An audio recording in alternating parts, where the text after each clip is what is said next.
We are joined from Washington by Jacob Kirkegaard, a senior fellow at the Peterson Institute for International Economics and co-author of Transforming the European Economy. Mr. Kirkegaard, welcome to Bottom Line. Thanks for coming on. My pleasure. Sir, the Greek Prime Minister George Papandreou, his own party is in open revolt against him. The ruling socialists want him to resign. And this is in the wake of his decision to call for a referendum on the European bailout for his country. He has since pulled back from that. Did the Prime Minister lose credibility when he called for that referendum? I certainly think he lost some credibility in the eyes of the other European leaders because they clearly were surprised, as everybody else was, about this sudden announcement.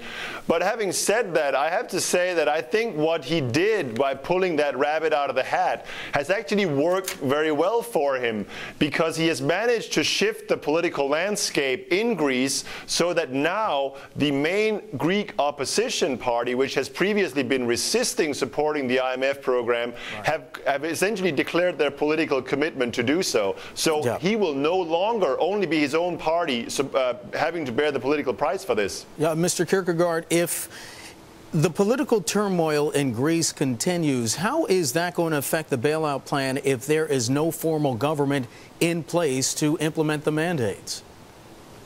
Well, I actually don't think at this stage that even if we have early elections in Greece, that is going to be such a destabilizing event, because at this point, precisely because Greece recognizes that it needs the money, if we have new elections, they will be fought with the understanding, both from the ruling Socialist Party as well as the main opposition party, the New Democrats, that if either one of them wins, they will proceed with the IMF program, such that the actual outcome of the election doesn't matter so much at this point. Well, even if Mr. Papandreou wins today's confidence vote, is he going to have to step aside, and would holding early elections drive Greece to bankruptcy?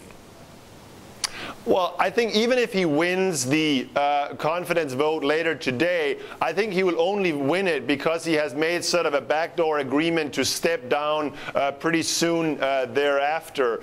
And I think he basically needs to step down because, as I said, in the eyes of Angela Merkel and Nicolas Sarkozy, he doesn't have much credibility left. Greece needs to have a new face to the rest of the world. Mr. Kirkegaard, if I might ask in about 30 seconds, the world leaders attending the G20 summit in Cannes, they resisted writing new checks to help bail out the Eurozone. They demanded sovereign governments first do more to fix their own two-year-old debt crises. How will the refusal to commit more money to the IMF affect Eurozone countries now on the brink of default? Well, I think it will have the healthy effect of putting more pressure on the Europeans to basically put their own house together. Europe is rich, they have the resources, but they have a political problem that they need to fix, and pressure by not committing by the G20 to do so is, in my opinion, going to be quite healthy. Jacob Kirkegaard, senior fellow at the Peterson Institute for International Economics, joining us from Washington. Sir, it's always a pleasure. Have a good weekend. You too. Bye-bye. Stay